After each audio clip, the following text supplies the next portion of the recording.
আল্লাহর রসুল সিঙ্গা লাগায়া দূষিত রক্ত শরীর থেকে বাহির হয়েছে, এক সাহাবীর হাতে উঠাইয়া দিছে, নিক্ষেপ করে বাহিরে, ও বাহিরে যায় চেটা খায়া ফেলছে। ফিরা যখন আসছে বলছে কি করছিস? বলে যা করতে বলছেন তাই করছি।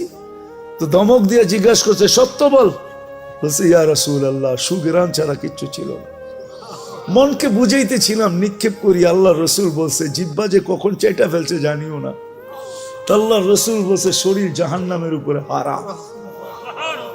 মুস্তাদরেকে হাকিমের সহি রিওয়ায়াত আছে, উম্মে আইমান রাত্রে বুলে আল্লাহ রসুলের পেশাব পান করে ফেলছে। সকালবেলা উঠা বলছে পেশাব কোথায়? বলছে কিসের পেশাব? বলে পাত্রের ভিতরে তো ছিল, আগে আমাদের দেশেও ছিল, যখন বিদ্যুৎ সিদ্যুৎ ছিল না, আজ থেকে 40 বছর আগে অধিকাংশের ঘরের ভিতরেই ব্যবস্থাপনা ছিল, সকালে ফালাইয়া দিত। মনে হয় চেয়ারম্যান সাহেব জানে না আর কি, এই জন্যই বলতেছি আর কি। আগে ছিল, বুড়া মা বাপ থাকলে তো কন্টিনিউ ছিল, ঠিক না? হ্যাঁ, আল্লাহ রসুল বলছে আরে ছিল তো।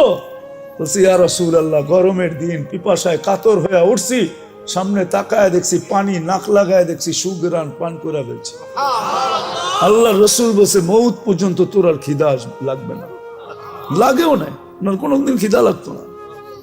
মুস্তাদরেক হাকিমে আছে রিওয়ায়াত দেখেন, খামাকা খালি কলম দিয়ে খোঁচাইতে থাকেন না আমাদের বিরুদ্ধে।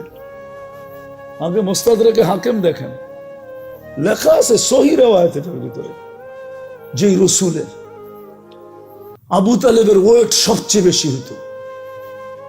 44 বছর লালন পালন করছেন বুকের ভিতরে রেখে।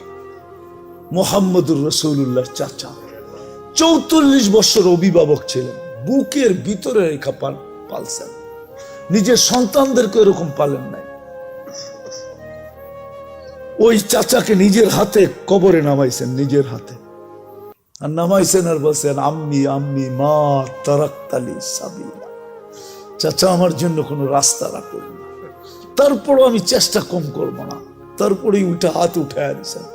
আল্লাহ জিবরিলকে পাঠায় বলছে মা কানা লিন-নবিয়্যি ওয়াল্লাযীনা আমানু আন ইস্তাগফিরু লিল মুশরিকিনা ওয়ালাউ কানু উলু কুরবা। নবীজি আপনার জন্য শোভা পায়, হাতটা নামায়া ফেলেন, আপনার জন্য শোভা পায়, আপনি আমার হাবিব।